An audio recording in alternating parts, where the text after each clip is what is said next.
Imagine a troop created to protect the most powerful man in the world, soldiers chosen one by one through grueling training and clad in gleaming armor. An army born as a symbol of security, but over time it learned a dangerous trick, selling the Roman throne to the highest bidder.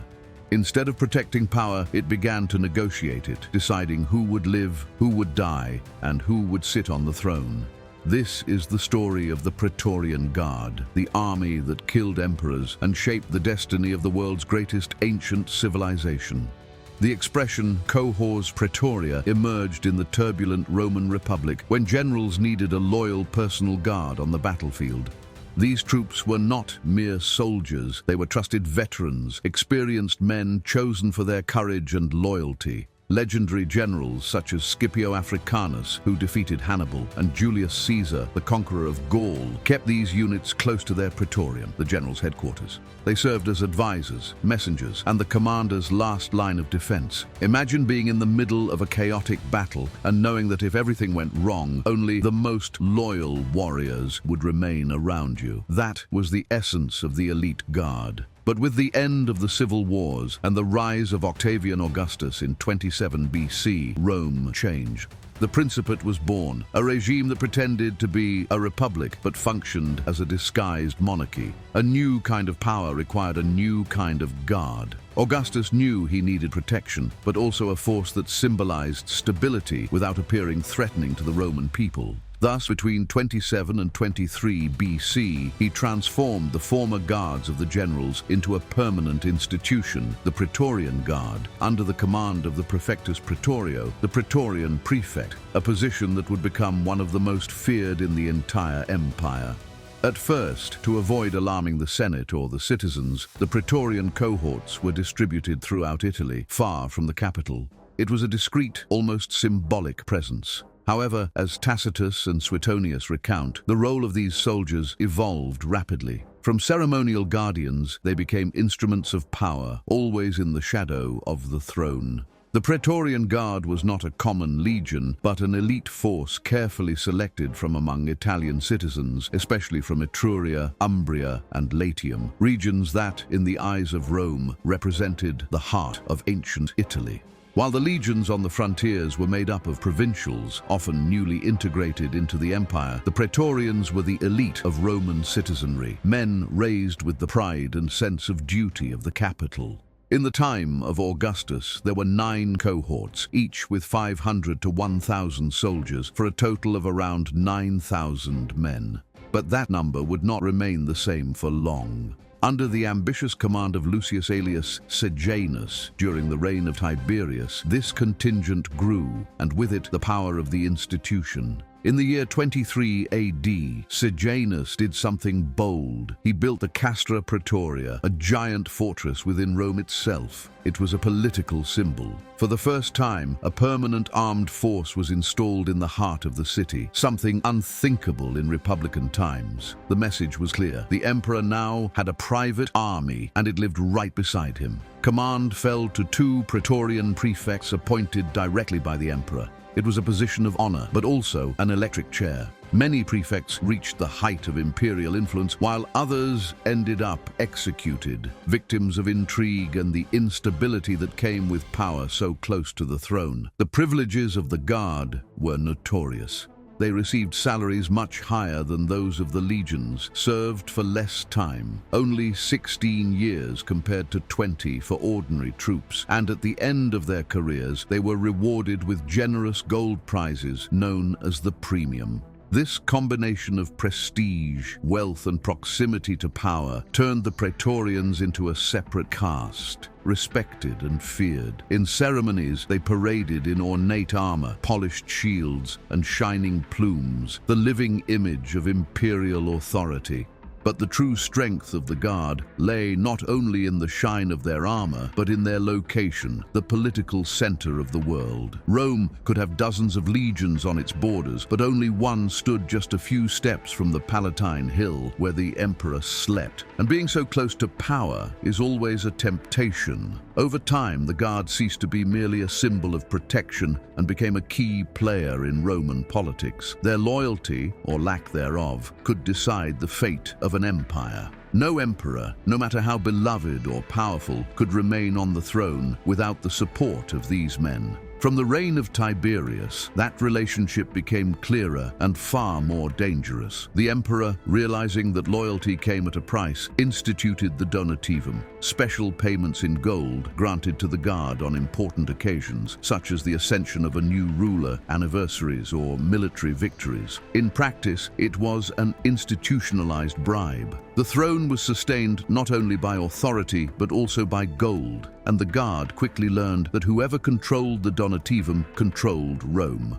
The Praetorian Guard performed multiple functions. They were the emperor's personal guard, accompanying him in ceremonies, travels, and campaigns. Within the city, they acted as an elite police force, suppressing riots, protecting the Senate, and maintaining order. They also served as imperial messengers, secret agents, and, when necessary, executioners of political orders. Their influence reached all levels of administration, and in moments of succession crisis, they became the ultimate arbiters of power. During the turbulent 1st century after Christ, their dominance was undeniable. It was thanks to them that Claudius was proclaimed emperor after the death of Caligula. They supported Nero, accepted Galba, and helped Otho. With every change of government, the Guard stood by as a silent, armed judge. What had begun as a protective force had become a true maker of kings. An emperor could have the loyalty of the Senate, the love of the people, and the victories of the army. But if he lost the Praetorian Guard, he was doomed. Under Augustus, however, the Guard lived through its most disciplined and perhaps most loyal period. The first emperor knew that his power was fragile, born from the bloody end of the Republic, sustained more by personal prestige and his image as the restorer of peace than by written law. That is why he never underestimated the importance of a reliable force. The Guard was his shield, but also a symbol, an army that served not the state, but the princeps, the first among citizens. Augustus, however, was a master of subtlety. He avoided any appearance of tyranny. Unlike his successors, he kept the cohorts dispersed in various cities throughout Italy, ensuring that Rome would not appear militarized. The Praetorians appeared in public only during ceremonies or official occasions, wearing impeccable armor and conveying a sense of order and dignity, not threat. It was a delicate balance between power and the appearance of moderation. Command of the Guard remained in the hands of prefects, positions of extreme trust, indirectly supervised by figures close to the emperor, such as Marcus Vipsanius Agrippa and Gaius Maecenas. These men, more advisors than warriors, helped maintain discipline and focus within the ranks. Augustus rewarded his soldiers well, granting generous pay and prizes after service, creating a bond of pragmatic loyalty, a loyalty bought but firm as long as the benefits continued. When Augustus died in the year 14 AD, the Guard played a decisive role. While the legions on the frontiers demanded better conditions, the Praetorians remained steadfast in Rome, ensuring a peaceful transition of power to Tiberius. There, the silent pact between throne and guard was sealed. The emperor supported his protectors, and they in turn supported the empire. Over the decades, the loyalty of the Praetorian Guard began to crack. Rome would soon witness the darkest side of its protectors. Guardians turned executioners. The first emperor to feel this change was Caligula, young, eccentric, and tyrannical. He lost the respect of everyone, even his guards. In the year 41 AD, in one of the most shocking episodes in imperial history, the tribune Cassius Chaerea and other members of the Guard assassinated him inside the palace. The empire fell silent for a few hours until, amid the chaos, the Praetorians found Claudius hiding behind a curtain. They greeted him as the new emperor, and thus, for the first time, they decided who would occupy the throne, a coup d'état within the palace itself. Decades later, history would repeat itself. In 68 AD, Emperor Galba, austere and unpopular, promised rewards to the guards, but failed to pay them. As a result, he was betrayed and murdered by the very men who were supposed to protect him.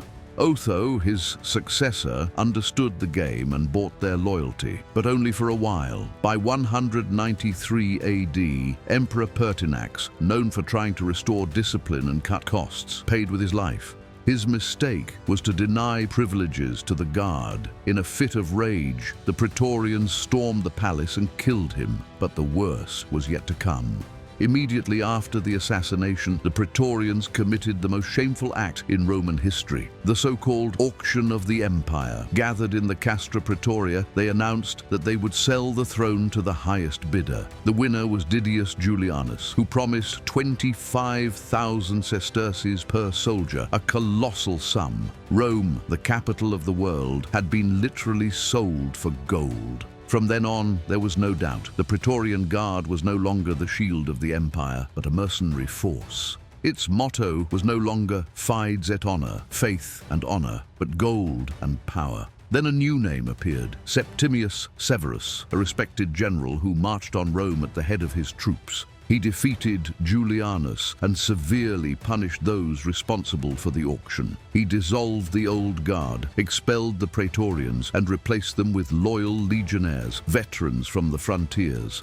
Even so, the damage was done. The idea that power could be bought would never disappear. Over time, the empire entered a cycle of bribery, betrayal, and murder. Among all the men who commanded the Praetorian Guard, none symbolized the danger of ambition more than Lucius Aelius Sejanus. Appointed Praetorian prefect by Tiberius, Sejanus went far beyond his military duties. He built an empire within the empire. Cunning, charismatic, and ruthless, he transformed the Guard into a political weapon, placing every cohort, every soldier, and every sword under his direct command. In 23 AD, he made his boldest move. He convinced Tiberius to centralize all Praetorian units within Rome itself, in the monumental Castra Praetoria. Until then, the cohorts had been scattered to avoid concentrating military power in the capital. Sejanus changed that, and in a single act gathered a formidable army in the heart of the empire. From there, he wielded authority greater than that of the Senate itself. While Tiberius withdrew from public life and isolated himself on the island of Capri, Sejanus took control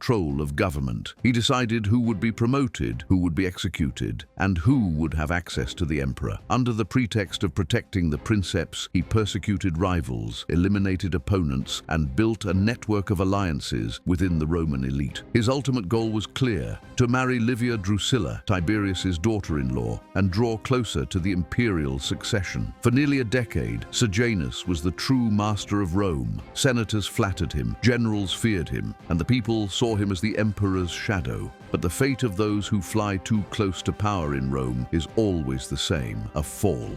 In 31 AD, a letter sent by Tiberius to the Senate exposed Sejanus's conspiracy. The reaction was immediate. Sejanus was arrested, tried, and executed that same day. His statues were torn down, his name erased, the dreaded damnatio memoriae. The end of the Praetorian Guard was as dramatic as its history. After nearly 3 centuries of deciding the fates of emperors, what was once a symbol of imperial authority met its end in the flames of civil war. The 4th century brought a new kind of empire, more centralized, more Christian, and less tolerant of armed power within the capital. And the man who finally decreed the Guard's end was none other than Constantine, the ruler who would forever change the face of Rome. During the civil wars that marked the beginning of his reign, Constantine faced Maxentius, another claimant to the throne. The Praetorians, loyal to the old order, sided with Maxentius and defended Rome with fanatic zeal. But in 312 AD, everything was decided on the banks of the Tiber at the famous Battle of the Milvian Bridge. Under the sign of the Christian cross and the promise of victory in hoc signo vinces, with this sign you will conquer, Constantine crushed the enemy army. Maxentius drowned in the river, and the old guard, his main base of support, was defeated with him. Constantine did not hesitate. He entered Rome in triumph and immediately ordered the dissolution of the Castra Praetoria, the fortress that for centuries had symbolized the power of the guardians of the throne. It was demolished stone by stone. Many Praetorians were sent to distant frontiers where they lost their prestige and influence. The military heart of Rome was torn out, and with it disappeared one of the most feared and controversial institutions in imperial history. Thus ended the saga of the Praetorian Guard, born as protectors, corrupted as mercenaries, and extinguished as enemies of the new world that was rising. Even so, the Guard left a lasting mark on military organization. Its elite structure, its proximity to the ruler, and its symbolic function inspired later institutions of personal protection. In the Byzantine Empire, the Varangian Guard would emerge, foreign warriors, mainly Scandinavians, loyal only to the emperor. Centuries later, the Church created the pontifical Swiss Guard, the spiritual heir to the idea of a small but devoted troop dedicated to the defense of a sovereign. And in modern monarchies, from Louis XIV to Napoleon, personal guards continued to echo the Praetorian model. The term Praetorian forces is still used today to describe armies that interfere in politics, overthrow leaders, or seize control of the state. In many ways, the Praetorian Guard became a universal symbol of the corruption of military power when it places itself above the law. For the Romans, its memory remained ambiguous. Chroniclers like Tacitus and Suetonius portrayed it as a reflection of the empire's own virtues and vices, brave and loyal under Augustus, cruel and greedy under Caligula and Nero, mercenary in later centuries. Archaeologically, traces of the Castra Praetoria can still be seen in Rome, imposing walls that seem to whisper stories of conspiracies, coronations, and executions. Insignias, tombstones, and dedications preserve the names of soldiers who lived between honor and betrayal. In the end, the Praetorian Guard embodies the eternal dilemma of power. Who watches the watchman? If you liked this story and want to see more impossible confrontations like this one, subscribe to the channel, activate the bell, and leave us your opinion in the comments. And as always, may Mars guide you in battle.